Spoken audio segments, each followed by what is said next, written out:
اعوذ باللہ من الشیطان الرجیم بسم اللہ الرحمن الرحیم اليوم احل لکم الطیبات وطعام الذین اوتوا الکتاب حل لکم وطعامکم حل لهم والمحصنات من المؤمنات والمحصنات من الذین اوتوا الکتاب من قبلکم اذا آتیتموہن اجورہن محصنین غیر مصافحین ولا متخذی اخدان ومن یکفر بالایمان فقد حبط عملہ وہو فی الآخرۃ من الخاسرین صدق اللہ العظیم۔ الیوم احل لکم الطیبات، یہ وہی انداز ہے کہ الیوم اکملت لکم دینکم واتممت علیکم نعمتی ورضیت لکم الاسلام دینا۔ آج کے دن تمہارے لیے تمام پاکیزہ چیزاں حلال کر دی گئیں، یعنی اگر اس سے پہلے کوئی مختلف مذاہب میں، یہود کی شریعت میں حضرت یعقوب علیہ السلام کی بات پسند و ناپسند جو ذاتی تھی اس کی بنا پر کوئی رکاوٹیں ہو گئی تھیں، یا یہ کہ مشرکانہ جو اوہام تھے ان کی وجہ سے تمہارے ذہنوں میں کچھ الجھنیں تھیں، آج ان سب کو صاف کیا جا رہا ہے۔ الیوم احل لکم الطیبات، تمام صاف ستھری پاکیزہ چیزاں تمہارے لیے حلال ہیں۔ وطعام الذین اوتوا الکتاب حل لکم، اور ان لوگوں کا کھانا بھی کہ جنہیں کتاب دی گئی تھی تمہارے لیے حلال ہے۔ لیکن اس میں ظاہر ہونا چاہیے کہ ان کا کھانا کہ جو ظاہر بات ہے کہ اگر عیسائی سور کھا رہا ہوگا تو وہ ہمارے لیے حلال نہیں ہوگا، مطلب یہ کہ ان کا گوشت ذبح کیا ہوا اگر ہو حلال جانور کا تو وہ ہم کھا سکتے ہیں، جانور حلال ہو، اور نمبر دو کہ اسے ذبح کیا گیا ہو۔ وطعامکم حل لہم، اسی طرح تمہارا کھانا بھی ان کے لیے حلال ہے۔ والمحصنات من المؤمنات، اور تمہارے لیے شادی کرنا بھی حلال ہے ان سے بھی کہ جو خاندانی خواتین ہوں اہل ایمان میں سے۔ والمحصنات من الذین اوتوا الکتاب من قبلکم، اور خاندانی خواتین ان لوگوں کی کہ جنہیں کتاب دی گئی تھی تم سے پہلے، یعنی مسلمان مرد جو ہے عیسائی اور یہودی خاتون سے شادی کر سکتا ہے۔ اذا آتیتموہن اجورہن، جب کہ تم انہیں ادا کر دو ان کے مہر۔ محسنین، نیت یہ ہو کہ انہیں گھر میں بسانا ہے، مستقل ایک خاندان کا ادارہ وجود میں لانا ہے۔ غیر مصافحین، صرف شہوت رانی کے لیے نہیں، صرف مستی نکالنے کے لیے نہیں۔ ولا متخذی اخدان، اور نہ ہی کہ چھپی دوستی یاریاں بنانے کے لیے، کھلم کھلا نکاح ہو، ایک مسلمان مرد کسی عیسائی عورت سے، کسی یہودی عورت سے نکاح کر سکتا ہے۔ اس کے ضمن میں آج کل بہت سے اشکالات ہیں لوگوں کو، تو اس کے ضمن میں وضاحت کیے دیتا ہوں کہ جہاں تک تو شریعت کا اصل حکم ہے وہ تو یہ ہے، اور چونکہ شریعت محمد رسول اللہ پر پوری ہو چکی ہے، اس میں کوئی تغیر و تبدل نہیں ہو سکتا، لہذا اس کو منسوخ ہم نہیں کر سکتے۔ یہ تو قانون جو ہے قائم رہے گا، اور یہ اس کا جواز جو ہے، یہ اس کا جو کچھ لوگوں کو اس کے خلاف جو مصلحتیں نظر آتی ہیں وہ اپنی جگہ پر صحیح ہیں، لیکن اس کے باوجود قانون کو بدلا نہیں جا سکتا۔ اگر ایک خالص اسلامی ریاست ہو تو کچھ عرصے کے لیے کسی ایسی اجازت کو موقوف کیا جا سکتا ہے، جیسے حضرت عمر رضی اللہ تعالیٰ عنہ نے ایک زمانے میں جب کہ قحط پڑا ہوا تھا تو قطع ید کی سزا جو ہے، چوری پر ہاتھ کاٹنے کی سزا کو موقوف کر دیا تھا کہ حالات ایسے ہیں۔ اسی طرح سے عارضی طور پر کسی حکم میں، کسی ایگزیکٹو آرڈر کے ذریعے سے، اسلامی حکومت کے کسی عارضی حکم کے ذریعے سے کوئی پابندی لگ سکتی ہے۔ مثلاً چونکہ صورتحال یہ ہے کہ مسلمان مردوں کو اجازت ہے عیسائی اور یہودی عورتوں سے شادی کی، مسلمان عورت کی شادی نہیں ہو سکتی کسی بھی عیسائی یا یہودی مرد سے۔ اب اس کی کیا علت ہے کہ عام طور پر سمجھا یہی جاتا ہے کہ مرد غالب ہوتا ہے، لہذا اس کا امکان ہے کہ وہ اپنی بیوی کو سیدھے راستے پر لے آئے گا، نہ یہ کہ اس کی بیوی اسے غلط راستے پر لے جائے گی۔ دوسرے یہ کہ اس زمانے میں اولاد ہوتی تھی مرد کی، تو گویا کہ ثابت تھا کہ جو اولاد ہوگی وہ ماں پر نہیں ہوگی، عیسائی نہیں ہوگی، یہودی نہیں ہوگی، بلکہ وہ مسلمان ہوگی۔ دوسرے اس وقت مسلمانوں کا غلبہ ہو گیا تھا، اور یہودی عیسائی جو تھے وہ ان کے گویا کہ تابع ہو چکے تھے۔ نفسیاتی اعتبار سے یہ دونوں صورتیں اس وقت بدل چکی ہیں۔ آج مسلمان مغلوب ہیں، یہودی عیسائی جو ہیں ان کا پلڑا بھاری ہے دنیا کی سیاست میں اور دنیا کے معاملات میں۔ ویسے بھی مرد جو ہیں وہ کمزور ہو چکے ہیں اور عورتوں کا غلبہ ہے۔ اس حوالے سے مناسب یہی ہے کہ یہ شادیاں نہ ہوں، لیکن حرام ان کو ہم نہیں کہہ سکتے۔ البتہ کوئی اگر اسلامی ریاست کہیں قائم ہو جائے تو پھر وہ وقتی طور پر جب تک کہ حالات میں کوئی اور تبدیلی نہ ہو جائے، مصلحتوں کے پیش نظر اس اجازت کو عارضی طور پر منسوخ کر سکتی ہے۔ وَمَن يَكْفُرْ بِالْإِيمَانِ فَقَدْ حَبِطَ عَمَلُهُ، تو جس شخص نے ایمان کے ساتھ کفر کیا اس کے تمام اعمال حبط ہو گئے۔ اب اس میں اشارہ اہل کتاب کی طرف بھی ہو سکتا ہے کہ پہلے وہ صاحب ایمان تھے، جب تک محمد الرسول اللہ تشریف نہیں لائے جو حضرت عیسیٰ کو مانتا تھا وہ مومن تھا، جو حضرت موسیٰ کو مانتا تھا مومن تھا، لیکن یہ کہ اب اگر وہ نہیں مان رہے تو گویا کہ وہ کفر کر رہے ہیں۔ اور دوسری یہ کہ کوئی شخص ایمان کا مدعی ہو کر ایسی حرکتیں کرے کہ جو کہ کافرانہ ہے تو اس کے تمام اعمال حبط ہو جائیں گے، وَهُوَ فِي الْآخِرَةِ مِنَ الْخَاسِرِينَ، اور آخرت میں وہ ہوگا بڑے خسارہ پانے والوں میں۔ یا ایھا الذین آمنوا اذا قمتم الی الصلاۃ، اہل ایمان جب تم کھڑے ہو ارادہ کرو قصد کرو نماز کا، فاغسلوا وجوہکم وایدیکم الی المرافق، تو دھو لیا کرو اپنے چہرے بھی اور اپنے دونوں ہاتھ بھی کہنیوں تک، وامسحوا برؤوسکم، اور اپنے سروں پر مسح کر لیا کرو، وارجلکم، اور دھو لیا کرو اپنے پاؤں کو بھی الی الکعبین، ٹخنوں تک۔ یہ ارجلکم اور ارجلکم دونوں قرأتیں ہمارے ہاں بھی ہیں، مستند قرأتوں میں ہیں۔ اہل تشیع جو ہے ویسے اس کو مستقل ارجلکم پڑھتے ہیں اور ان کے نزدیک یہ مسح کے ساتھ ہے، وامسحوا برؤوسکم وارجلکم، مسح کر لیا کرو اپنے سروں پر بھی اور پیروں پر بھی۔ لیکن یہ کہ ہمارے اہل سنت کے نزدیک یہ ارجلکم ہے، اور اس میں چونکہ الی الکعبین کا آ گیا اضافہ، اگر صرف مسح ہوتا تو اس میں کوئی حد بیان کرنے کی ضرورت نہیں تھی، لہذا الی الکعبین کے اضافے سے وہ بالکل اس کے مساوی ہو گیا ہے الی المرافق، جیسے ہاتھوں کو دھونا ہے کہنیوں تک ایسے ہی پاؤں کو دھونا ہے ٹخنوں تک۔ وَإِن كُنتُمْ جُنُبًا فَاطَّهَّرُوا، اور اگر تم حالت جنابت میں ہو تو پھر تم اور زیادہ پاکی حاصل کرو، یعنی غسل کرو، پورے جسم کا غسل کرو۔ وَإِن كُنتُمْ مَرْضَىٰ أَوْ عَلَىٰ سَفَرٍ، اور اگر تم بیمار ہو یا سفر پر ہو، اور جاء أَحَدٌ مِّنكُم مِّنَ الْغَائِطِ، یا کوئی تم میں سے کسی نشیبی جگہ سے ہو کر آئے، عام طور پر قضاء حاجت کے لیے لوگ نشیبی جگہوں پر جاتے تھے، اور لامستم النساء، یا تم نے عورتوں سے مقاربت کی ہو، فلم تجدوا ماء، اور تم نہ پاؤ پانی، فتیمموا صعیدا طیبا، تو ارادہ کرو پاک مٹی کا، فامسحوا بوجوہکم وایدیکم منہ، تو اس سے اپنے چہروں اور ہاتھوں کو مل لو۔ ما یرید اللہ لیجعل علیکم من حرج، اللہ یہ نہیں چاہتا کہ تم پر کوئی تنگی کرے، پانی نہیں ہے تو مٹی سے، ولکن یرید لیطہرکم، لیکن یہ ضرور چاہتا ہے کہ وہ تمہیں پاک کرے، ولیتم نعمتہ علیکم، اور تم پر اپنی نعمت کا اتمام فرمائے، لعلکم تشکرون، تاکہ تم شکر کا حق ادا کر سکو۔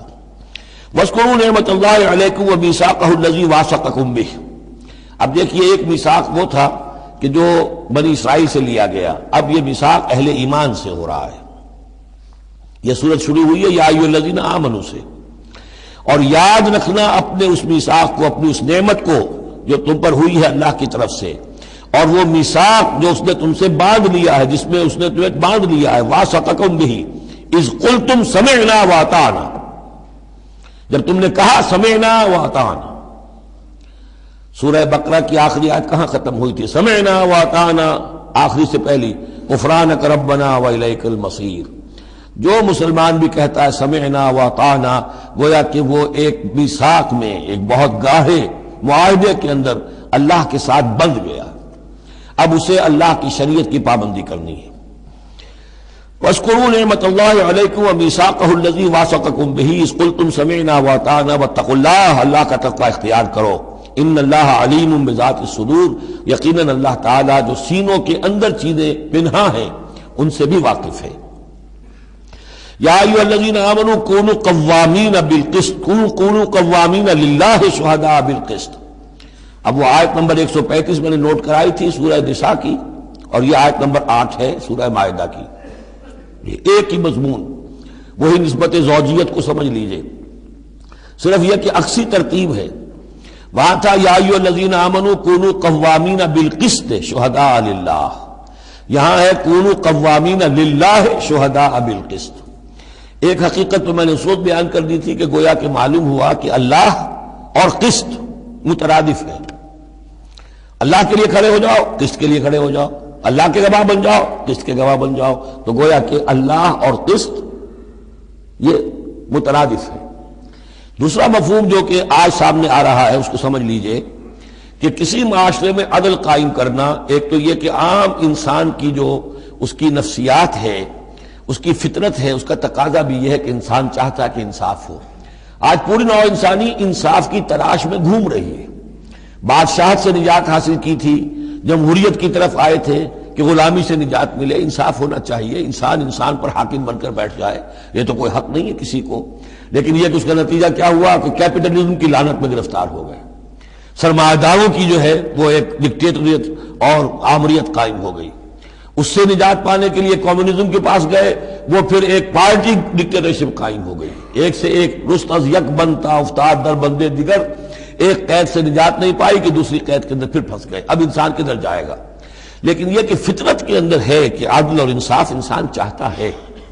ایک تو یہ ہے کہ اس فطرت کے تقاضے کو پورا کرتے ہوئے عدل کو قائم کرنے کے لیے انسان کھڑا ہو جائے، اور ایک اس سے اوپر کی منزل ہے کہ اصل العدل اللہ کی ذات ہے، اس کا دیا ہوا نظام جو ہے وہ ہے عادلانہ نظام، ہم اس کے وفادار ہیں، ہمارے ذمے ہے اس کے نظام کو قائم کرنا۔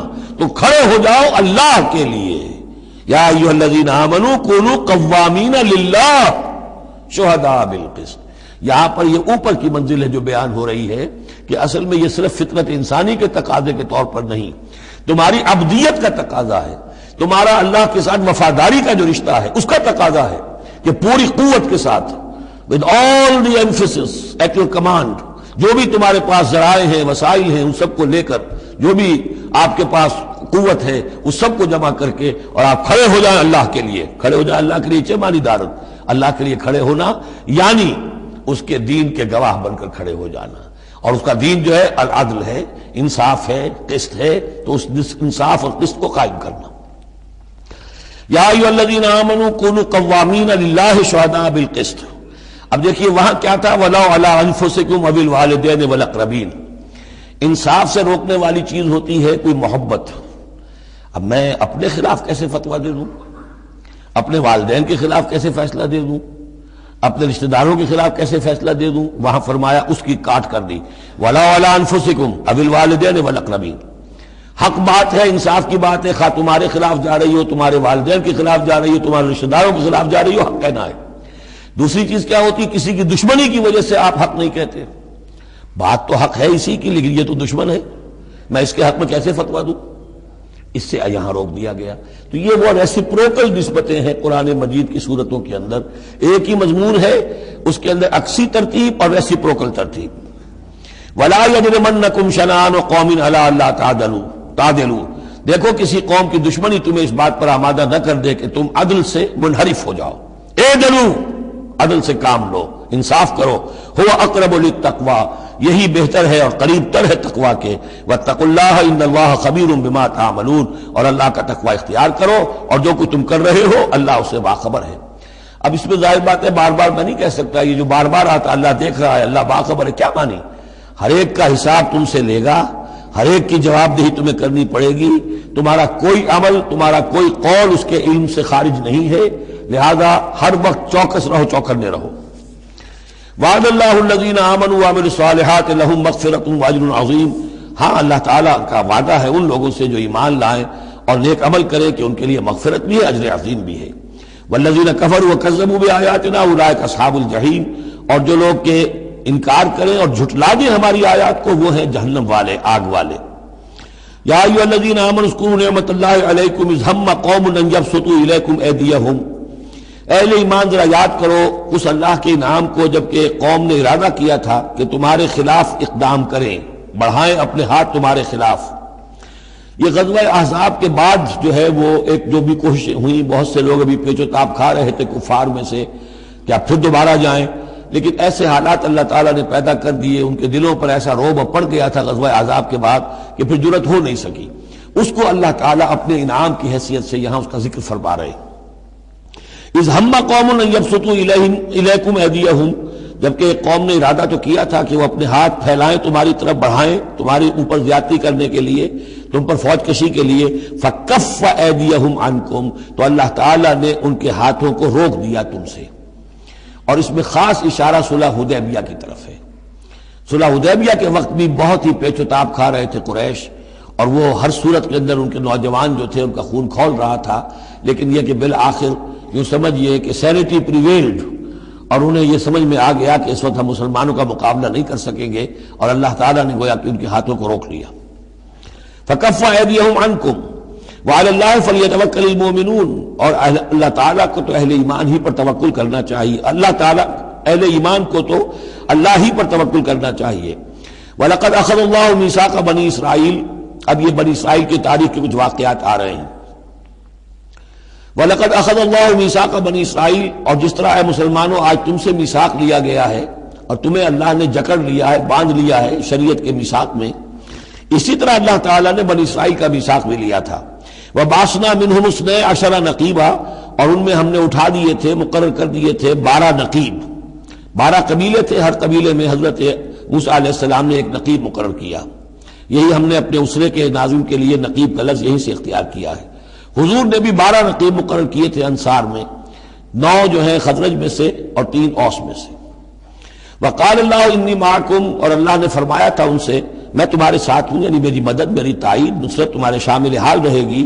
لئن اقمتم الصلاۃ وآتیتم الزکاۃ، اگر تم نے نماز کو قائم رکھا اور زکوٰۃ ادا کرتے رہے، وآمنتم برسلی، اور میرے رسولوں پر تم ایمان لاتے رہے، آئیں گے پے بپے آئیں گے۔ حضرت موسیٰ کے بعد سے لے کر تو 1400 برس تک تار ٹوٹا ہی نہیں، پھر ذرا سا وقفہ 600 برس کا ہوا، پھر حضور تشریف لائے۔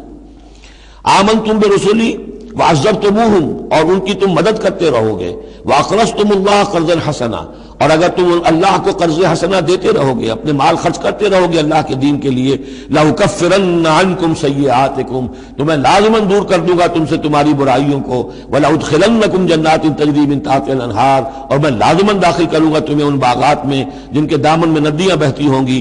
فَمَنْ كَفَرَ بَعْدَ ذَلِكَ، تو جس نے بھی کفر کیا اس کے بعد، مِنْكُمْ تم میں سے، فَقَدْ ضَلَّ سَوَاءَ السَّبِيلِ، تو وہ تو سیدھے راستے سے بہت بھٹک کر رہ گیا۔ فَبِمَا نَقْضِهِمْ مِيثَاقَهُمْ لَعَنَّاهُمْ، بس ان کے اپنے اسی عہد کو توڑنے کے باعث ہم نے ان پر لعنت فرمائی۔ یہ لعناہم جو میں نے وہاں پر محذوف قرار دیا تھا، یہاں پر وہ واضح آ گیا۔ فَبِمَا نَقْضِهِمْ مِيثَاقَهُمْ لَعَنَّاهُمْ، ہم نے ان کے اسی میثاق کو توڑنے کے پاداش میں ان پر لعنت فرمائی۔ وَجَعَلْنَا قُلُوبَهُمْ قَاسِيَةً، اور ان کے دلوں کو سخت کر دیا۔ ثُمَّ قَسَتْ قُلُوبُكُمْ فَهِيَ كَالْحِجَارَةِ أَوْ أَشَدُّ قَسْوَةً، یحرفون الکلم عن مواضعہ، وہ کلام کو اس کے اصل مقام سے ہٹاتے ہیں۔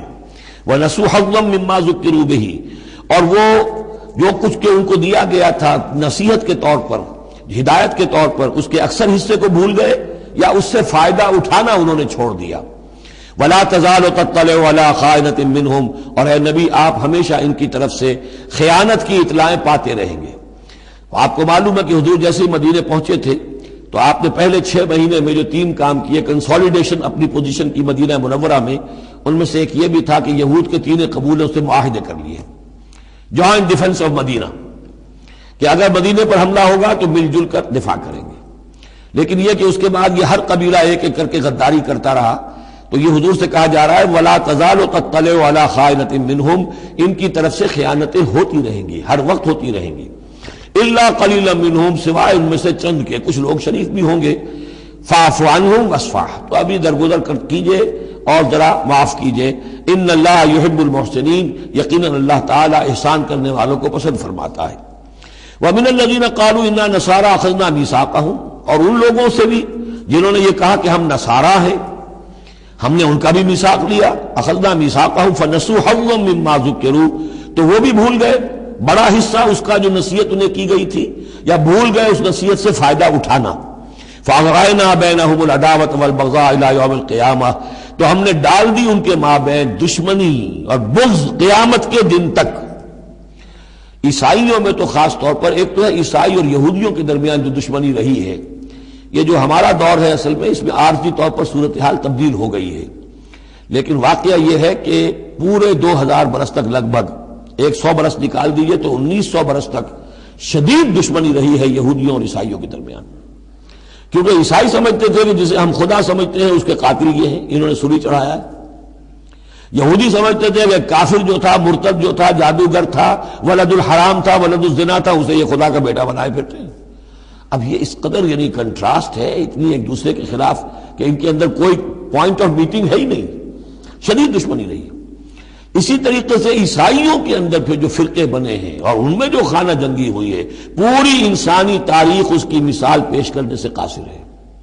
ایک اتنی موٹی کتاب لکھی ایک صاحب نے، لندن میں ہے، بلڈ آن دی کراس، صلیب پر خون، وہ جو کتاب ہے وہ بتاتی ہے، میں حیران رہ گیا پڑھ کر، ہم لوگ نہیں واقف ہیں ان کی تمام چیزوں سے، یورپ میں جو کچھ ہوتا رہا ہے عیسائیوں کے فرقوں کے مابین، کیتھولکس اور پروٹیسٹنٹس کے درمیان، اس کی ہلکی سی جھلک اب بھی آئرلینڈ میں نظر آتی ہے۔ کسی طریقے سے ہمارے ہاں شیعہ سنی فساد کبھی نہیں ہوا عثمانی میں، کہیں محرم کے موقع پر ہو جاتا تھا، ان دنوں وہ سیاسی معاملات زیادہ ہو گئے ہیں، ورنہ فساد کی نوبت بہت کم آئی، بہت کم، لیکن خون ریزی، قتل اور غارت گری جو وہاں ہوئی ہے اس کی کوئی مثال نہیں دنیا میں۔ فَأَغْرَيْنَا بَيْنَهُمُ الْعَدَاوَةَ وَالْبَغْضَاءَ إِلَى يَوْمِ الْقِيَامَةِ، ہم نے ڈال دی ان کے مابین دشمنی اور بغض قیامت تک کے لیے۔ وَسَوْفَ يُنَبِّئُهُمُ اللَّهُ بِمَا كَانُوا يَصْنَعُونَ، اور پھر اللہ تعالیٰ جتلا دے گا انہیں قیامت کے دن جو کچھ وہ کرتے رہے تھے۔ یا اہل الکتاب قد جاءکم رسولنا، اب یہ وہی انداز ہے جو سورہ نساء کے آخر میں تھا، اے کتاب والو، قد جاءکم رسولنا، آ گیا ہے تمہارے پاس ہمارا رسول صلی اللہ علیہ وسلم، یبین لکم کثیرا مما کنتم تخفون، جو ظاہر کر رہا ہے تم پر اکثر وہ چیزیں جو تم چھپا رہے تھے، من الکتاب، کتاب میں سے، ویعفو عن کثیر، ابھی بہت سی چیزوں سے تو درگزر بھی کر رہا ہے، تمہارے سارے بھانڈے نہیں پھوڑے اس نے۔ قد جاءکم من اللہ نور و کتاب مبین، آ چکا ہے تمہارے پاس اللہ کی طرف سے نور بھی اور روشن کتاب بھی۔ یہ مقام قرآن کا ایسا ہے کہ یہاں نور سے مراد احتمال میں حضور کی شخصیت بھی ہو سکتی ہے۔ وہاں میں نے کہا تھا انزلنا الیکم نورا مبینا، نازل کر دیا ہے تمہاری طرف ایک روشن نور، وہاں اس سے مراد قرآن بنتا ہے، اس لیے کہ حضور کے لیے لفظ انزلنا یہ صحیح نہیں، اس پر منطبق نہیں ہو سکتا بعثت کے لیے، لیکن یہاں جاءکم من اللہ نور و کتاب مبین، یہ بھی معنی ہو سکتے ہیں کہ نور بھی قرآن کو کہا گیا ہو، اور واو جو ہے یہ واو تفسیری ہو، آ گیا ہے تمہارے پاس نور یعنی کتاب مبین، یہ بھی معنی ہو سکتے ہیں، احتمال یہ بھی ہے، لیکن یہ کہ یہ احتمال بھی موجود ہے کہ یہاں نور سے مراد محمد الرسول اللہ صلی اللہ علیہ وسلم کی ذات مبارکہ ہو، اور اس سے مراد حضور کی روح ہے، روح پر نور ہے، اور اس اعتبار سے کہ حضور کی روح جو ہے اور آپ کی روحانیت آپ کے پورے وجود کے اوپر غالب تھی، چھائی ہوئی تھی، لہذا آپ کو مجسم نور بھی کہا جا سکتا ہے۔ یہ صرف یوں سمجھیے استعارے کا انداز ہے، اس میں کوئی حرج کی بات نہیں۔ قد جاءکم من اللہ نور و کتاب مبین یہدی بہ اللہ من اتبع رضوانہ سبل السلام، اس کے ذریعے سے اللہ تعالی رہنمائی فرماتا ہے ان کی جو اس کی رضا کے جویا ہیں، متلاشی ہیں، سلامتی کے راستوں کی ہدایت فرماتا ہے۔ وَيُخْرِجُهُم مِّنَ الظُّلُمَاتِ إِلَى النُّورِ، اور نکالتا ہے انہیں اندھیروں سے روشنی کی طرف بِإِذْنِهِ، اپنے حکم سے، وَيَهْدِيهِمْ إِلَىٰ صِرَاطٍ مُّسْتَقِيمٍ، اور ان کی رہنمائی فرماتا ہے، ہدایت دیتا ہے انہیں سیدھے راستے کی طرف۔ قَدْ كَفَرَ الَّذِينَ قَالُوا إِنَّ اللَّهَ هُوَ الْمَسِيحُ ابْنُ مَرْيَمَ، یقیناً کفر کیا انہوں نے جنہوں نے کہا اللہ ہی مسیح ابن مریم ہے۔ دیکھیے حضرت عیسیٰ کے بارے میں یہ دو عقیدے رہے ہیں ان کے ہاں، ایک ہے گاڈ انکارنیٹ، اوتار کا عقیدہ جو ہندوؤں میں بھی ہے، رام چندر جی خدا کے اوتار، کرشن جی مہاراج خدا کے اوتار، یعنی خدا خود ہی انسانی شکل میں ظہور کر لیتا ہے۔ اسی طرح کا گاڈ انکارنیٹ کا کانسیپٹ عیسائیوں میں بھی رہا ہے، اور خاص طور پر جیکوبائٹس جو ان کا ایک فرقہ رہا ہے وہ سختی کے ساتھ اس پر قائل تھا کہ اصل میں اللہ ہی نے حضرت مسیح کی شکل میں دنیا میں ظہور فرمایا ہے۔ جیسے ہمارے ہاں بھی بعض جو ہیں غلو میں آ کر محبت اور عقیدت اور عظمت محمد رسول اللہ صلی اللہ علیہ وسلم کی اس میں ایک حد سے تجاوز کرتے ہوئے کہہ دیتے ہیں کہ وہی جو مستوی عرش تھا خدا ہو کر اتر پڑا وہ مدینے میں مصطفیٰ ہو کر، یہ گویا کہ وہی اوتار کا عقیدہ ہے جو ہم نے دوسروں سے سیکھ لیا ہے۔ اسی طریقے کی بات یہ ہے ان کے ہاں لقد کفر الذین قالوا ان اللہ هو المسیح ابن مریم، ان لوگوں نے بھی کفر کیا جنہوں نے کہا کہ اللہ ہی ہے، مسیح ابن مریم جو ہے حقیقت میں اللہ ہی ہے جو اس شکل میں ظاہر ہوا ہے۔ قل فمن یملک من اللہ شیئا، تو ان سے پوچھئے کہ کون ہے جسے اختیار ہو اللہ کے مقابلے میں کچھ بھی، ان اراد ان یہلک المسیح ابن مریم، اگر وہ ہلاک کرنا چاہے مسیح ابن مریم کو، وامہ، اور اس کی ماں کو بھی، مریم کو بھی، ومن فی الارض جمیعا، اور جو بھی زمین میں ہے ان سب کو ہلاک کرنا چاہے تو کون اس کا ہاتھ روک لے گا؟ وَلِلَّهِ مُلْكُ السَّمَاوَاتِ وَالْأَرْضِ وَمَا بَيْنَهُمَا، اور اللہ ہی کے لیے ہے بادشاہی آسمانوں کی اور زمین کی اور جو بھی کچھ ان دونوں کے مابین ہے۔ یخلق ما یشاء، وہ تخلیق فرماتا ہے جو چاہتا ہے، واللہ علی کل شیء قدیر، اللہ ہر چیز پر قادر ہے، جو چیز چاہتا ہے تخلیق فرماتا ہے۔ آدم کو تخلیق فرمایا، عیسیٰ کو تخلیق فرمایا، یحییٰ کو تخلیق فرمایا۔ اعجاز کے اور معجزہ ہونے کی مختلف شکلیں ہیں۔ وقالت الیہود والنصارى نحن ابناء اللہ واحباؤہ، اور یہ یہودی اور نصرانی کہتے ہیں ہم تو اللہ کے بیٹے ہیں، یعنی بیٹوں کے مانند لاڈلے، واحباؤہ اس کے بڑے چہیتے ہیں، پیارے ہیں۔ قل فلم يعذبكم بذنوبكم، تو ان سے کہیے کہ پھر وہ تمہیں عذاب کیوں دیتا رہا ہے تمہارے گناہوں کی پاداش میں؟ اللہ کی اولاد ہو، چہیتے ہو، نبوکدنضر کے ہاتھوں تمہیں پٹوایا، 6 لاکھ تمہارے قتل ہوئے، تمہارا ہیکل اول جو ہے وہ شہید ہوا، ایسیرینز کے ہاتھوں تمہاری سلطنت اسرائیل ختم ہوئی، پھر تمہیں یونانیوں نے رگڑا، پھر تمہیں جو ہے رومیوں نے جو ہے کس طریقے سے تمہیں ایذائیں پہنچائیں، اور تمہارا دوسرا جو ہیکل بنایا تھا وہ بھی گرا دیا۔ ایسے ہی لاڈلے ہوتے ہیں اللہ کے؟ یا اللہ اتنا ہی لاچار ہے، بیچارہ ہے، عاجز ہے؟ قل فلم يعذبكم بذنوبكم بل انتم بشر ممن خلق، نہیں، تم بھی انسان ہو جیسے کہ اور انسان اس نے بنائے ہیں۔ یغفر لمن یشاء، وہ جس کی چاہتا ہے بخشش فرماتا ہے، ویعذب من یشاء، جس کو چاہتا ہے سزا دیتا ہے۔ وللہ ملک السماوات والارض، اور آسمانوں اور زمین کی کل بادشاہی اللہ ہی کے لیے ہے، وما بینہما، اور جو کچھ ان دونوں کی مابین ہے ان کی بھی، وإلیہ المصیر، اور اسی کی طرف لوٹ جانا ہے۔ یا اہل الکتاب قد جاءکم رسولنا یبین لکم علی فترۃ من الرسل، پھر وہی بات لیکن یہاں ایک نئے نکتے کے ساتھ آئی ہے۔ اہل کتاب تمہارے پاس آ چکا ہے ہمارا رسول صلی اللہ علیہ وسلم، یبین لکم، جو تمہارے لیے واضح کر رہا ہے، بیان کر رہا ہے، علی فترۃ من الرسل، رسالت کے ایک انقطاع کے بعد۔ حضرت عیسیٰ اور حضور صلی اللہ علیہ وسلم کے مابین 600 برس ایسے گزرے ہیں کہ دنیا میں کوئی نبی کوئی رسول نہیں رہا۔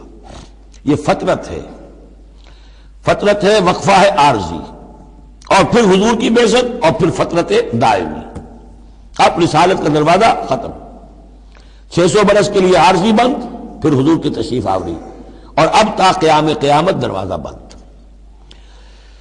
یا اہل الکتاب قد جاءکم رسولنا یبین لکم علی فترۃ من الرسل ان تقولوا ما جاءنا من بشیر، مبادا تم یہ کہو کہ ہمارے پاس تو نہیں آیا کوئی بشارت دینے والا ولا نذیر، اور نہ کوئی خبردار کرنے والا۔ فقد جاءکم بشیر ونذیر، تو سن لو آ گیا ہے تمہارے پاس خبردار کرنے والا اور بشارت دینے والے۔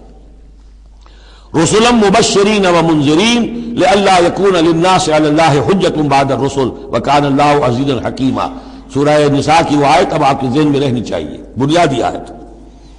واللہ علی کل شیء قدیر، اور اللہ ہر چیز پر قادر ہے۔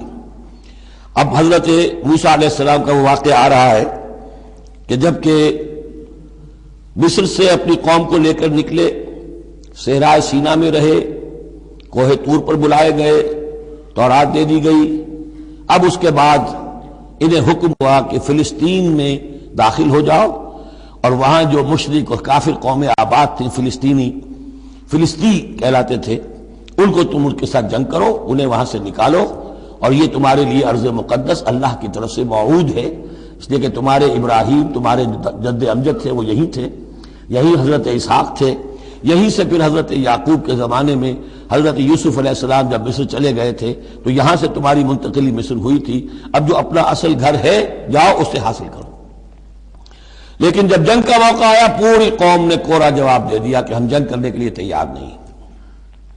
اس پر حضرت موسیٰ علیہ السلام کی مزاج میں جو تلخی پیدا ہوئی اور طبیعت کے اندر یوں سمجھیے بیزاری کی شدت پیدا ہوئی، وہ آپ دیکھیے گا کہ ہم یہ سمجھتے ہیں کہ رسول جو ہے وہ اپنی امت کے حق میں شفقت ہی شفقت ہوتا ہے، شفقت بھی ہے، جیسے اللہ کا معاملہ رؤوف بھی ہے، ودود بھی ہے، لیکن عزیز انتقام بھی ہے، انتقام لینے والا بھی ہے، یہ دونوں شانیں ہیں۔ رسول کا معاملہ بھی یہی ہے، شفیق بھی ہے لیکن غیور بھی ہے، دین کی غیرت اس میں ہے، آپ سے بڑھ کر اللہ کے دین کی غیرت اس میں ہے، تو آخر ظاہر بات ہے کہ آپ کے طرز عمل سے بیزاری بھی ہوگی۔ پھر ان دونوں چیزوں کو سامنے رکھیے۔ اور یہ بات ذرا میں عرض کر دوں، تھوڑی سا نکتہ ہے سمجھنے کا، کہ چونکہ اس قوم کو اب تک بہت سا تجربہ ہوا تھا معجزوں کا، پیاس لگی، ہم سورہ بقرہ میں پڑھ آئے ہیں، ایک بھی چٹان پر 12 چشمے پھوٹ گئے، کوئی محنت تو کرنی نہیں پڑی۔ بھوک لگی، من و سلوہ نازل ہو گیا۔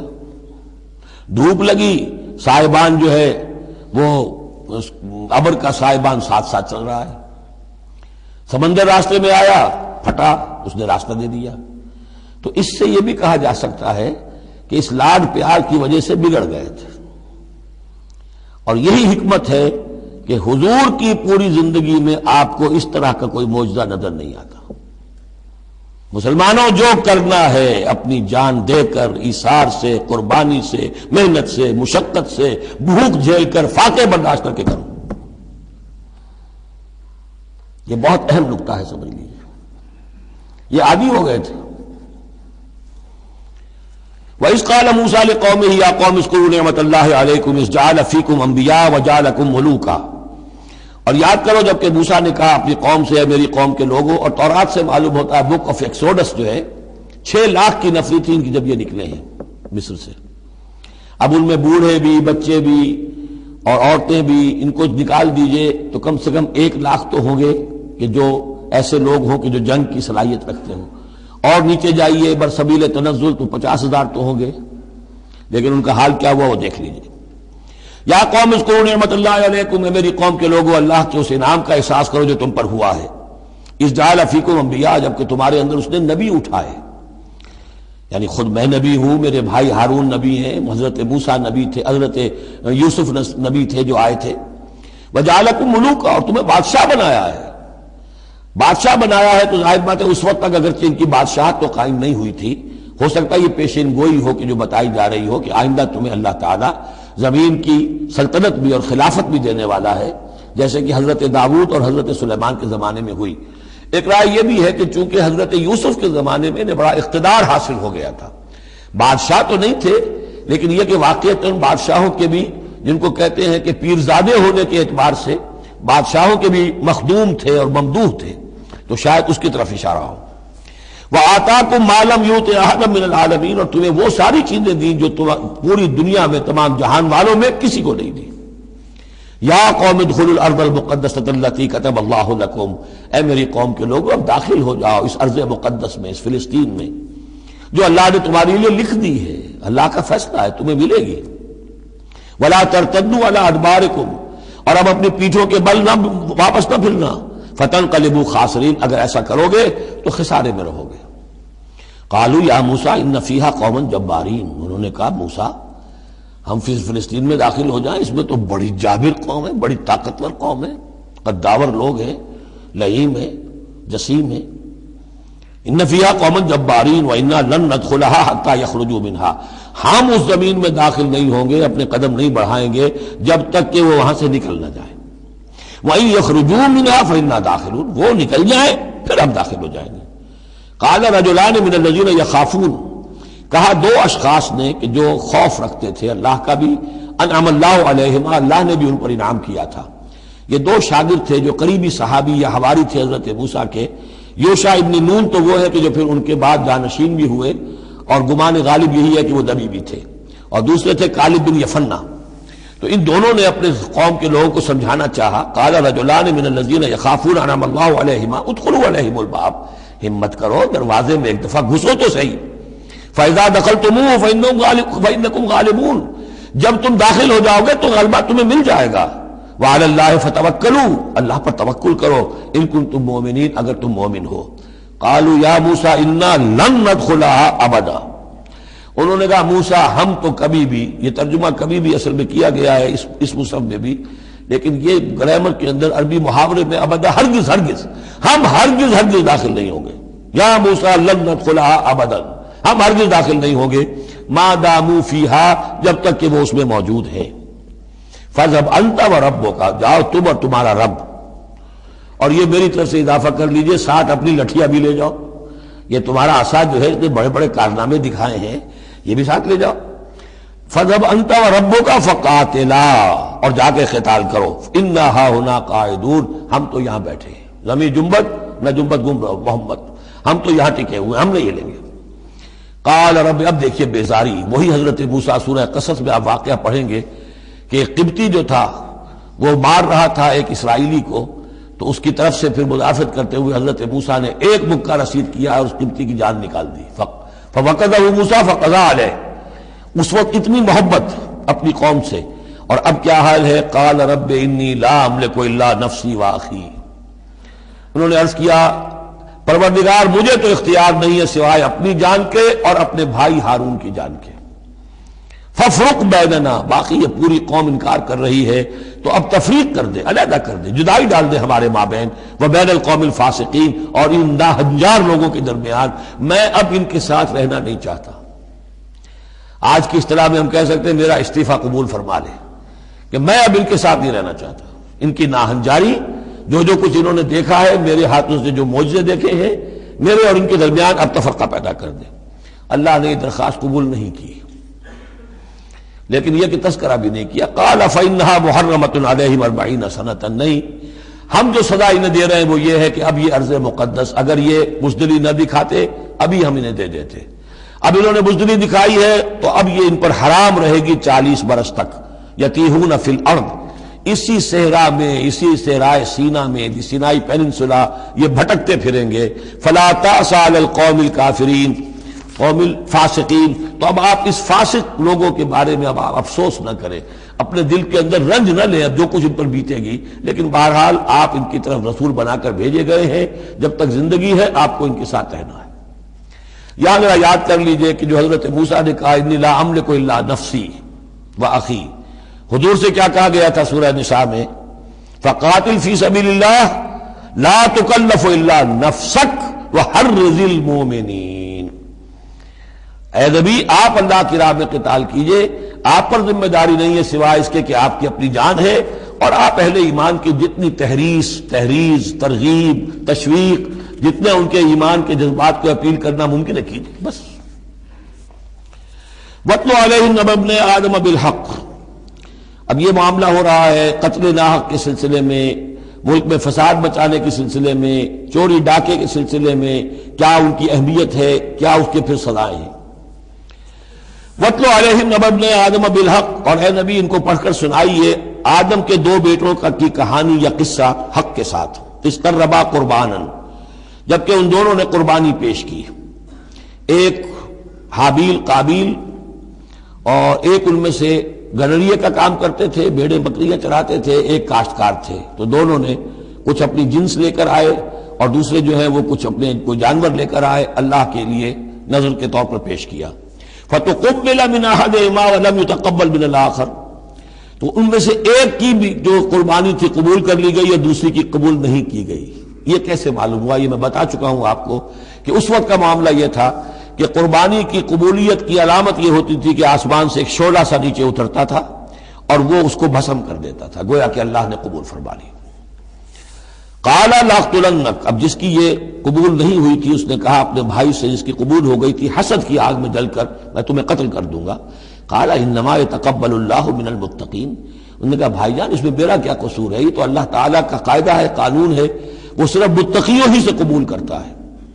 لئن بسطت الی یدک لتقتلنی، اگر آپ اپنا ہاتھ بڑھائیں گے مجھ پر، چلائیں گے مجھے قتل کرنے کے لیے، ما انا بباسط یدی الیک لیقتلک، تو بھی میں اپنا ہاتھ نہیں چلاؤں گا، نہیں بڑھاؤں گا کہ آپ کو قتل کروں، یعنی یہ ایک طرفہ قتل ہوگا آپ کا.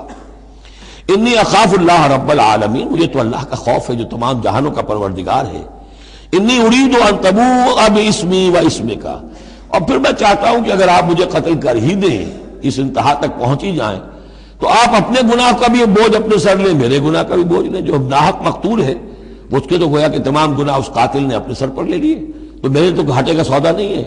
What do I stand to lose؟ آخر میری کوئی خطائیں ہیں، میری کوئی غلطیاں ہیں، کوئی گناہ میں نے کیے ہوں گے، اگر آپ ناحق مجھے قتل کریں گے تو میرے ان تمام گناہوں کا وبال آپ کے سر آ جائے گا، تو میرے تو کوئی نقصان والی بات نہیں. انی ارید ان تبوء باسمی و اسمک فتکون من اصحاب النار، اور یہ ہوگی سخت ترین سزا میری طرف سے آپ کو کہ پھر آپ ہو جائیں گے جہنمی. وذالک جزاء الظالمین، اور یہی بدلہ ہے ظالموں کا. فطوعت لہ نفسہ قتل اخیہ، اب اس کے نفس نے آمادہ کر ہی لیا اسے اپنے بھائی کے قتل پر. یعنی ان الفاظ میں بٹوین دی لائنز یوں سمجھیے کہ ہے اس کے اندر بھی وہ تو رہتا ہے نا حق اور باطل کی ایک کشاکش، اور نیکی اور بدی کا غلبہ، قتل کروں یا نہ کروں. آخر بھائی کی باتیں بھی آئی ہیں، وہ دل نشین ہے، لیکن یہ کہ نفس جو ہے اس وقت اس کے اندر جو بھی شیطنت گھسی ہوئی تھی، اس نفس نے اسے آمادہ کر ہی لیا اپنے بھائی کو قتل کرنے پر. فقتلہ، تو اس نے انہیں قتل کر دیا. فاصبح من الخاسرین، ہو گیا تباہ ہو جانے والوں میں. فبعث اللہ غرابا یبحث فی الارض، یہ پہلا خون ہے جو نسل آدم میں ہوا ہے. تو اللہ تعالیٰ نے کوے کو بھیجا، وہ زمین کو کرید رہا تھا. اب اسے قابل کو یہ سمجھ میں نہیں آ رہا تھا کہ میں کیا کروں، ابھی لاش جو ہے بھائی کی، اس کو کیسے ڈسپوز آف کروں. تو اللہ تعالیٰ نے ایک کوے کو بھیج دیا. وہ زمین میں جیسے آپ کو معلوم ہے چونچے مارتا ہے، اس میں سے کچھ دانے نکالتا ہے. وہ دیکھا یبحث فی الارض لیریہ، تاکہ اللہ اسے دکھا دے کیف یواری سوءۃ اخی، کہ اپنے بھائی کی لاش کو کیسے چھپائے. قال یا ویلتى عجزت ان اکون مثل هذا الغراب، اس نے کہا ہائے میری شامت، میرے اندر اس کوے جیسی بھی عقل نہ تھی، نہ ہوا میں اس کوے جیسا بھی کہ مجھے یہ بات خود سوچ جاتی. فواری سوءۃ اخی، اور میں اپنے بھائی کی لاش کو چھپا دیتا. فاصبح من النادمین من اجل ذلک، اس چیز پر اس کے اندر بڑی شدید ندامت پیدا ہو گئی. کتبنا علی بنی اسرائیل، اجل ذلک دونوں طرف لگتا ہے، من اجل ذلک کتبنا علی بنی اسرائیل، اور ہم نے اسی بنا پر بنی اسرائیل پر یہ بات لکھ دی تھی. قتل ناحق ہم نے تورات میں لکھ دیا تھا کہ یہ اتنی بری شے ہے کسی ایک انسان کا قتل کرنا بھی. کتبنا علی بنی اسرائیل انہ من قتل نفسا بغیر نفس و فساد فی الارض، اگر کسی نے کسی انسان کو قتل کیا بغیر کسی قتل کے قصاص میں، بغیر نفس، ہاں کسی نے قتل کیا، قتل کے جواب میں قتل کیا جائے تو یہ قتل ناحق نہیں ہے، یہ تو پھر قصاص کا قتل ہے. اور فساد فی الارض، یا کوئی شخص زمین میں فساد مچا رہا ہے اس میں اس کو قتل کیا جائے، یعنی کوئی قصوروار ہے، مجرم ہے، اس کو سزا دینے میں قتل کیا جائے تو بات اور ہے. کسی بے قصور انسان کو اگر قتل کر دیا گیا فکأنما قتل الناس جميعا، تو یہ ایسے ہے جیسے کہ اس نے تمام انسانوں کو قتل کر دیا، پوری نوع انسانی کو.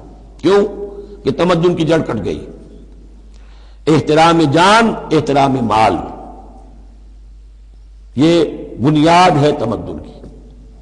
ومن احیاہا، اور جس نے ایک انسان کی جان بچا لی فکأنما احیا الناس جميعا، تو گویا کہ اس نے پوری نوع انسانی کو بچا لیا. وَلَقَدْ جَاءَتْهُمْ رُسُلُنَا بِالْبَيِّنَاتِ، ان کے پاس ہمارے رسول آئے تھے واضح نشانیاں اور تعلیمات لے کر. ثُمَّ إِنَّ كَثِيرًا مِّنْهُمْ بَعْدَ ذَلِكَ فِي الْأَرْضِ لَمُسْرِفُونَ، لیکن اس کے بعد بھی ان میں سے بہت سے لوگ ہیں کہ جو زمین میں اسراف اور فساد اور دسترازی کرتے پھر رہے ہیں. انما جزاء الذین یحاربون اللہ ورسولہ، اب یہ وہ آ رہی ہے محاربے کی آیت ہے. اگر اسلامی ریاست ہے اور اس میں کوئی گروہ ہے جو فتنہ و فساد مچا رہا ہے، کوئی دہشت گردی کر رہا ہے، خون ریزی کر رہا ہے، قتل و غارت کر رہا ہے، راہزنی کر رہا ہے، ڈاکے ڈال رہا ہے، گینگ ریپ ہو رہے ہیں، تو ان کی سزا کیا ہے؟ انما جزاء الذین یحاربون اللہ ورسولہ، لیکن یہ اسلامی ریاست کی ہے جس میں اسلامی قانون نافذ ہوں. اصل میں سزائیں بھی جو ہے وہ اسی معاشرے میں جس میں کہ باقی سارا اسلام کا نظام بھی قائم ہو، ورنہ نظام یہ ہو جھوٹی گواہیاں دینے والے موجود ہوں، ایمان فروش موجود ہوں، ججوں کو خریدا جا سکتا ہو، اور اس میں یہ سخت قوانین بنا دیے جائیں، تو پھر اس سے جو نتائج نکل رہے ہیں وہ بجائے یہ کہ شریعت کو کوئی نیک نامی ملے، شریعت بدنام ہوتی ہے الٹی. تو پورا نظام، جیسا کہ میں نے کہا تھا کہ لا جو ہے قانون، وہ سسٹم کو سبسرو کرتا ہے. سسٹم صحیح ہو اب وہ قانون صحیح جو ہے اسے سپورٹ کرے گا اور اسے برقرار رکھے گا، اس کی حفاظت کا ذمہ دار ہوگا. انما جزاء الذین یحاربون اللہ ورسولہ، یقیناً بدلہ ان لوگوں کا کہ جو محاربہ کرتے ہیں، چیلنج کرتے ہیں اللہ کو اور اس کے رسول کو، یعنی اسلامی ریاست کو. وَيَسْعَوْنَ فِي الْأَرْضِ فَسَادًا، اور زمین میں وہ فساد مچاتے پھرتے ہیں. أَن يُقَتَّلُوا، کہ انہیں قتل کیا جائے، بلکہ یقتلوا نہیں ہے، یقتلوا، ان کے ٹکڑے کیے جائیں، تقتیل، یقتلوا تقتیلا. اور یسلبوا، یا انہیں سولی چاہا جائے. اور تقطع ایدیہم وارجلہم من خلاف، یا ان کے ہاتھ اور پاؤں مخالف سمتوں سے کاٹا جائے، ایک ہاتھ کاٹ دیا جائے، ایک پاؤں کاٹ دیا جائے. اور ینفوا من الارض، یا انہیں ملک بدر کر دیا جائے. ذالک لہم خزی فی الدنیا، یہ تو ہے ان کے لیے دنیا کی زندگی میں رسوائی. وَلَهُمْ فِي الْآخِرَةِ عَذَابٌ عَظِيمٌ، اور آخرت میں ان کے لیے مزید بہت بڑا عذاب ہے. إِلَّا الَّذِينَ تَابُوا مِن قَبْلِ أَن تَقْدِرُوا عَلَيْهِمْ، سوائے اس کے کہ جو لوگ توبہ کر لیں اس سے پہلے کہ تم ان پر قابو پاؤ. ایک تو یہ ہے کہ توبہ کر لی ہے، ابھی وہ ڈاکو پکڑے نہیں گئے، پکڑے جانے سے پہلے توبہ کر رہے ہیں، اس میں رعایت کی گنجائش ہے، لیکن جب پکڑے گئے اب توبہ کا دروازہ بند ہو گیا۔ الا الذین تابوا من قبل ان تقدروا علیہم، سوائے ان کے کہ جو توبہ کر لیں اس سے پہلے کہ تم ان کے اوپر قابو پاؤ، فاعلموا ان اللہ غفور الرحیم، تو ان کے ساتھ نرمی کی جا سکتی ہے، تو جان لو کہ اللہ تعالیٰ غفور اور رحیم ہے۔ یہی معاملہ کیا تھا حضرت علی رضی اللہ تعالیٰ عنہ نے خوارج کے ساتھ، کہ اگر تم اپنے غلط عقیدے پر قائم رہو میں تمہیں کچھ نہیں کہوں گا، لیکن تم اگر خون ریزی کرو گے، قتل و غارت کرو گے، تو پھر ظاہر بات ہے کہ میں تمہارے ساتھ رعایت نہیں کر سکتا، محض عقیدے کی حد تک میں تمہیں کچھ نہیں کہوں گا۔ یا ایھا الذین آمنوا اتقوا اللہ وابتغوا الیہ الوسیلۃ وجاہدوا فی سبیل اللہ لعلکم تفلحون، اہل ایمان اللہ کا تقوی اختیار کرو اور اس کی جناب میں اس کا قرب تلاش کرو۔ اس لفظ نے بھی کافی لوگوں کو پریشان کیا ہے۔ وسیلے کا لفظ اردو میں آتا ہے تو ذریعے کے معنی میں آتا ہے، وسیلہ ذریعہ، کسی تک پہنچنے کا ذریعہ، سفارش کے لیے کسی کو وسیلہ بنا لیا، کسی کو ذریعہ بنا لیا۔ عربی میں وسیلہ کے یہ معنی نہیں ہے، عربی میں وسیلے کے معنی قرب ہے صرف۔ بدقسمتی سے بعض تو الفاظ ایسے ہیں کہ جو عربی میں ان کا مفہوم بالکل کچھ اور ہے، اردو میں کچھ اور ہے، بعض ایسے ہیں کہ کچھ تھوڑا تھوڑا فرق ہے۔ جیسے ذلیل کا لفظ ہے، عربی میں اس کے معنی ہے صرف کمزور، اردو میں اس کے معنی ہے کمینے کے، زمین و آسمان کا فرق آ گیا۔ جیسے کہ ہم پڑھ آئے ہیں وَلَقَدْ نَصَرَكُمُ اللَّهُ بِبَدْرٍ وَأَنْتُمْ أَذِلَّةٌ، اے مسلمانوں یاد کرو اللہ نے تمہاری مدد کی تھی بدر میں جبکہ تم بہت کمزور تھے۔ اب اگر وہاں ذلیل کا ترجمہ اردو والا کر دیا جائے تو پھر ہمارے ایمان کے لالے پڑ جائیں گے۔ اسی طریقے سے عربی میں جہل کے معنی جو ہے وہ جذباتی ہونا ہے، ان پڑھ ہونا نہیں، پڑھے لکھے جاہل ہو سکتے ہیں، جذباتی ہیں، اکھڑ ہے، اکھڑ مزاج کے لوگ ہیں، وہ غیر عالم کو جاہل نہیں کہتے، لیکن اردو میں جاہل کہتے ہیں جو ان پڑھ ہو۔ اسی طریقے سے یہ لفظ وسیلہ ہے، اس کا جو اصل مفہوم ہے قرب۔ اہل ایمان اللہ کا تقوی اختیار کرو نمبر ایک، لیکن تقوی جو ہے وہ ذرا ایک نیگیٹو بات ہے، بچنا اللہ سے، اللہ کے غضب سے، اللہ کی ناراضگی سے، برائی سے بچنا، گناہ سے بچنا، نافرمانی سے بچنا، اللہ کے احکام کو توڑنے سے بچنا، یہ ایک منفی کانسیپٹ ہے۔ وابتغوا الیہ الوسیلہ، نہیں، آگے بڑھو، اس کا قرب تلاش کرو، تقرب، اس سے نزدیک ہو جاؤ، قریب سے قریب ہو جاؤ۔ لیکن اس تقرب کا ذریعہ کیا ہوگا؟ وَجَاهِدُوا فِي سَبِيلِهِ لَعَلَّكُمْ تُفْلِحُونَ، اس کی راہ میں جہاد کرو تاکہ تم فلاح پاؤ۔ اس سے بات بالکل کھل گئی۔ تقوی اور تقرب اللہ کے لیے جہاد۔ تقوی شرط لازم ہے، پہلے تو یہ کہ جو حرام چیزیں ان سے آپ بچیں، جن چیزوں سے روک دیا گیا ہے ان سے رک جائیں، اور اللہ کی نافرمانی جو ہے اس سے باز آ جائیں۔ اب اس کے بعد اس کی طرف آگے بڑھنا چاہتے ہیں، تقرب حاصل کرنا چاہتے ہیں، اس کی راہ میں جہاد کیجیے۔ ان الذین کفروا لو ان لهم ما فی الارض جميعا ومثلہ معه، لیکن وہ لوگ جنہوں نے کفر کیا اگر ان کے پاس ہوتی وہ ساری دولت کی جو زمین میں ہے کل کی کل، اور اتنی ہی اور بھی ہوتی، لیفتدوا بہ من عذاب یوم القیامہ، کہ وہ اس کے ذریعے سے فدیہ دے کر چھوٹ سکے قیامت کے دن کے عذاب سے، ما تقبل منہم، تو ان سے ہرگز قبول نہیں کی جائے گی۔ یہ بھی تعلیق بالمحال ہے، نہ ایسا ہوگا نہ ممکن ہے، لیکن یہ کہ آخری درجے میں اس کو بیان کر دینا کہ اگر اتنی دولت بھی ہو تب بھی اللہ کے ہاں وہ فدیہ جو ہے قبول نہیں ہوگا۔ وَلَهُمْ عَذَابٌ أَلِيمٌ، اور ان کے لیے تو دردناک عذاب ہے۔ يُرِيدُونَ أَن يَخْرُجُوا مِنَ النَّارِ وَمَا هُمْ بِخَارِجِينَ مِنْهَا، وہ چاہیں گے کہ آگ سے کس طرح نکلیں لیکن نکل نہیں پائیں گے۔ وَلَهُمْ عَذَابٌ مُقِيمٌ، اور ان کے لیے ہوگا قائم رہنے والا عذاب، مسلسل دائم اور قائم۔ وَالسَّارِقُ وَالسَّارِقَةُ فَاقْطَعُوا أَيْدِيَهُمَا، اور چوری خواہ مرد کرے خواہ چوری کرنے والی عورت ہو، ان دونوں کا ہاتھ کاٹ دو، ایک ایک ہاتھ، ایدیہما، ان کے ایک ایک ہاتھ کاٹ دو۔ جزاء بما کسبا، یہ بدلہ ہے ان کے کرتوت کا، نکالا من اللہ، اور یہ عبرتناک سزا ہے اللہ کی طرف سے۔ اب دیکھیے یہاں میں مثال دیتا ہوں آپ کو اہل قرآن کی حکمت اور ان کی سمجھداری کی۔ غلام احمد پرویز صاحب کہتے ہیں کہ یہ جو ہے کہ ہاتھ کاٹ دو چور کا، اس کا مطلب ہے ایسا نظام بنا دو کہ چوری کی ضرورت ہی نہ پڑے۔ اچھا یہ تو ہم بھی چاہتے ہیں کہ نظام ایسا ہو، کفالت عامہ ہو، کوئی شخص مجبوراً چوری نہ کرے، اس لیے کہ اس کی کفالت کے لیے اگر موجود ہے، وہ ریاست جو ہے اس کی تمام بنیادی ضروریات کی وہ انڈر رائٹ کر رہی ہے تو اسے چوری کی ضرورت نہیں ہے۔ ہم بھی چاہیں گے کہ یہ بات ٹھیک ہے، لیکن یہ کہ اس کا مطلب یہ ہے، یہ غلط ہے۔ لیکن قرآن کس طرح اپنی حفاظت کرتا ہے؟ ایسے نظام کا قائم کرنا عبرت ہوگی، ایسا نظام کا قائم کرنا ان کے کرتوتوں کی سزا ہوگی۔ قرآن مجید پر اس قسم کا باطل جو ہے حملہ آور نہیں ہو سکتا۔ دو الفاظ، فَاقْطَعُوا أَيْدِيَهُمَا، ان کے ہاتھ کاٹ دو، جزاء بما کسبا، جو کمائی انہوں نے کی ہے اس کا بدلہ۔ اچھا، جو کمائی انہوں نے کی اس کا بدلہ یہ ہے کہ اچھا نظام قائم کرو۔ نکالن، نکال کہتے ہیں کہ عبرتناک سزا، نکالن من اللہ، اللہ کی طرف سے عبرت کے لیے۔ اور یہ اسلام کے اندر جو تعزیرات ہیں اور حدود ہیں اور سزائیں ہیں، ان کے لیے لفظ نکال بہت اہم ہے۔ عبرتناک سزا، اگرچہ شہادت کا قانون بڑا سخت رکھا ہے، شبہ ہو تو ملزم کو چھوڑنے کی ہدایت ہے۔ جو آج بھی دنیا کے اندر جو اصول ہے کہ جو بھی ڈاؤٹ ہے اس کا فائدہ جو ہے، شک کا فائدہ وہ ملزم یا ملزم کو جائے گا، لیکن یہ ساری کے باوجود اگر ثابت ہو گیا ہے، اب سزا وہ دو کہ ایک کو سزا ملے اور لاکھوں کی آنکھیں کھل جائیں، تاکہ آئندہ سے پھر یہ جرم کرنے کی ہمت کسی میں نہ ہو۔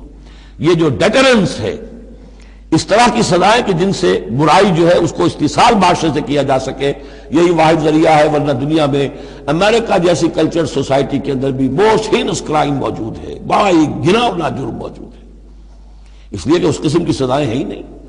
لوگ جرم کرتے ہیں، جیل میں رہے، عیش کیا، کچھ دیر کے بعد پھر آئے، پھر جرم کیا، پھر چلے گئے، باہر جا کے کیا کریں گے، وہاں تو سرکاری مہمان ہیں۔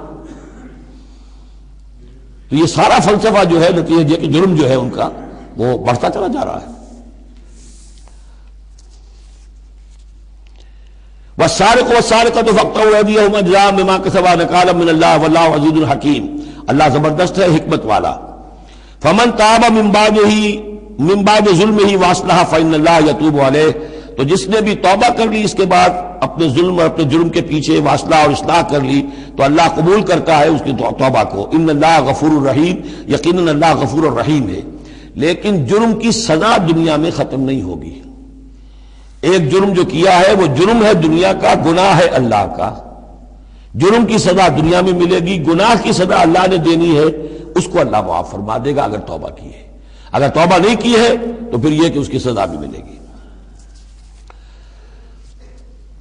الم تعلم ان اللہ لہ ملک السماوات والارض، کیا تم جانتے نہیں کہ اللہ ہی کے لیے ہے آسمانوں اور زمین کی بادشاہی۔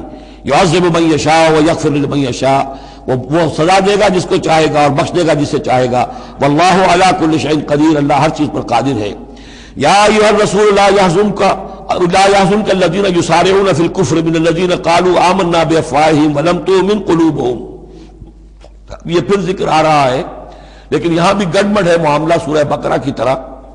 منافقین پر بھی انطباق ہوگا اس کا، اور اہل کتاب کے بھی وہ لوگ جو ان کے طرف کے منافق تھے، جن کا میلان اسلام کی طرف بھی تھا، چاہتے بھی تھے کہ مسلمانوں میں شامل رہے، لیکن وہ اپنے ساتھیوں کو بھی چھوڑنے کو تیار نہیں تھے۔ تو یہ جو بیچ بیچ میں مذبذبین بین ذالک تھے، یہ دونوں طرف کے لوگ تھے۔ یا ایھا الرسول لا يحزنك الذين يسارعون في الكفر، اے رسول صلی اللہ علیہ وسلم، نہ غمگین ہو آپ ان لوگوں کی سرگرمیوں سے، بھاگ دوڑ سے، کہ جو کفر کے ضمن میں بڑی سرگرمی دکھا رہے ہیں۔ من الذین قالوا آمنا بافواہہم، ان لوگوں میں سے جو اپنے منہ سے تو کہتے ہیں کہ ہم ایمان رکھتے ہیں، ولم تؤمن قلوبہم، اور ان کے دل ایمان نہیں لائے ہیں۔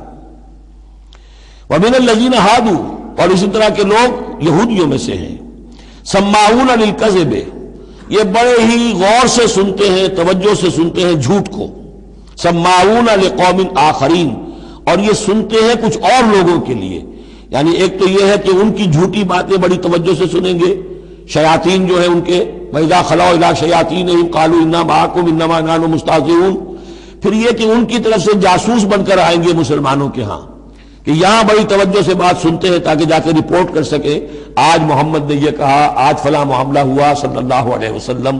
تو سماعون لقوم آخرین، اس کے دونوں ترجمے ہو سکتے ہیں کہ وہ دوسری قوم کی باتوں کو بڑی توجہ سے سنتے ہیں، یا سنتے ہیں دوسری قوم کے لوگوں کے لیے، انہیں رپورٹ کرنے کے لیے، ان کے سپائس کی حیثیت سے آ کر۔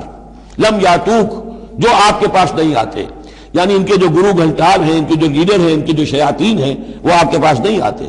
یہ جو بین بین کے لوگ ہیں در حقیقت وہ آتے ہیں جن کے ذریعے سے یہ سارا معاملہ جو ہے جاسوسی کا چل رہا ہے۔ یحرفون الکلم من بعد مواضعہ، وہ کلام کو پھیر دیتے ہیں اس کی جگہ کے اور موقع اور محل کے معین ہو جانے کے بعد. یقولون ان اوتیتم ھذا فخذوہ، وہ کہتے ہیں اگر تمہیں یہ شے مل جائے تو لے لینا. کوئی مقدمہ ہے، وہ لا رہے ہیں حضور کے پاس، پہلے سے طے کر رکھا ہے، اگر تو فیصلہ یہ ہوگا محمد کا ہم قبول کر لیں گا، اگر یہ فیصلہ نہیں کریں گے ہم فیصلہ رد کر دیں گے. اور اسی سے یہ بات سمجھ لیجئے کہ اصل میں فتح مکہ تک جس معنی میں ہم لفظ بولتے ہیں ریاست، اسلامی ریاست، پورے طور پر ایک ہماگیر ریاست پورے طور پر مدینے میں فتح مکہ کے بعد قائم ہوئی ہے، پہلے قائم نہیں ہوئی. ورنہ کسی ریاست میں دو جوڈیشل سسٹم نہیں ہو سکتے، سوائے جو پاکستان میں ابھی ہوا ہے، 2 چیف جسٹس بھی ہو گئے ہمارے ہاں چند دن کے لیے، لیکن یہ کہ یہ انہونی بات تھی جو ہوئی ہے. لیکن یہ کہ ہوتا نہیں دنیا میں، ایک ریاست ایک عدالتی نظام. یہ لوگ جب چاہتے تھے حضور کے پاس آ جاتے تھے، جب چاہتے تھے کسی اور یہودیوں کی عدالت میں لے جاتے تھے. تو پیرلل نظام وہاں چل رہے تھے. ہماگیر ریاست وحدت کی حیثیت سے، ایک آرگینک ہول کی حیثیت سے یہ فتح مکہ کے بعد قائم ہوئی. یقولون ان اوتیتم ھذا فخذوہ، کہتے ہیں کہ اگر یہ فیصلہ ملے تو تم لے لینا، قبول کر لینا. وَإِن لَّمْ تُؤْتَوْا فَاحْذَرُوا، اور اگر یہ شے نہ تمہیں ملے، نہ فیصلہ ملے، یہ ڈگری نہ تمہارے حق میں جاری کی جائے تو پھر بچ جانا، کترا جانا. وَمَن يُرِدِ اللَّهُ فِتْنَتَهُ فَلَن تَمْلِكَ لَهُ مِنَ اللَّهِ شَيْئًا، اور جس کو اللہ تعالیٰ ہی نے فتنے میں مبتلا کرنے کا فیصلہ کر لیا ہو تو تم اس کے لیے اللہ تعالیٰ کے مقابلے میں کوئی مددگار نہ پاؤ گے، کوئی شے نہیں ملے گی. اولئک الذین لم یرد اللہ ان یطہر قلوبہم، یہ وہ لوگ ہیں کہ جن کے دلوں کو پاک کرنا اللہ نے چاہا ہی نہیں. لم یرد اللہ ان یطہر قلوبہم لہم فی الدنیا خزی، ان کے لیے دنیا میں بھی رسوائی ہے. ولہم فی الآخرۃ عذاب عظیم، اور آخرت میں ان کے لیے دردناک اور بہت بڑا عذاب ہے. سماعون للکذب، یہ خوب سنتے ہیں اچھی طرح اور چٹخارے لے لے کر سنتے ہیں جھوٹ کو. اکالون للسحت، خوب کھانے والے ہیں پیٹ بھر بھر کر حرام کے. فإن جاؤوک، پھر اگر یہ آپ کے پاس آئیں، فاحکم بینہم، آپ چاہیں تو ان کا مقدمہ لیں اور فیصلہ کریں. او عارض عنہم، آپ چاہیں تو ان کا مقدمہ لینے سے انکار کر دیجیے، کیونکہ نیتیں ان کی نیک نہیں ہیں. وہ آپ کا فیصلہ لینے نہیں آئے، طے کیے بیٹھے ہوئے پہلے سے کہ اگر فیصلہ یہ ہوگا تو قبول کر لیں گے ورنہ ہم لوٹ کے آ جائیں گے. تو ایسے لوگوں پر اپنا وقت ضائع کرنا جو ہے اس کو کوئی ضرورت نہیں ہے. لیکن یہ کہ اندیشہ یہ ہو سکتا تھا کہ یہ جا کے پروپیگنڈا کریں گے، دیکھو ہم تو گئے تھے محمد کے پاس مقدمہ لے کر، یہ کیسے نبی ہے، رسول ہے، یہ مقدمے کا فیصلہ کرنے کو تیار نہیں. تو یہ جو اندیشہ ہو سکتا تھا اس کی پھر آگے اللہ تعالیٰ کی طرف سے حضور کو اطمینان دلایا جا رہا کہ آپ پرواہ نہ کریں اس اندیشے کی. فَإِن جَاءُوكَ فَاحْكُم بَيْنَهُمْ أَوْ أَعْرِضْ عَنْهُمْ، اگر وہ آئیں آپ کے پاس اپنا مقدمہ لے کر تو چاہے تو آپ فیصلہ کریں اور چاہے اعراض کریں. وَإِن تُعْرِضْ عَنْهُمْ، اگر آپ ان سے اعراض کریں گے، ان کا مقدمہ جو ہے فیصلہ کرنے سے انکار کر دیں گے، فَلَن يَضُرُّوكَ شَيْئًا، وہ آپ کو کوئی ضرر نہیں پہنچا سکیں گے. ان کے مخالفانہ پروپیگنڈے سے قطعاً کوئی آپ کو ہراساں ہونے کی ضرورت نہیں ہے. وَإِنْ حَكَمْتَ، اور اگر آپ فیصلہ کریں، فَاحْكُم بَيْنَهُمْ بِالْقِسْطِ، تو بہرحال آپ کو فیصلہ کرنا ہے عدل اور قسط کے ساتھ، انصاف کے ساتھ. ان اللہ یحب المقسطین، یقیناً اللہ تعالیٰ جو ہے وہ انصاف کرنے والوں کو پسند کرتا ہے، ان سے محبت کرتا ہے. وَكَيْفَ يُحَكِّمُونَكَ، اور اے نبی یہ کیسے آپ کو حکم بناتے ہیں، یہود کی طرف اشارہ ہے. وَعِندَهُمُ التَّوْرَاۃ، ان کے پاس تورات موجود ہے، نیت ہو تو اسی کے فیصلے کو لے کر چلیں. فِيهَا حُكْمُ اللَّهِ، اس میں اللہ کا حکم موجود ہے.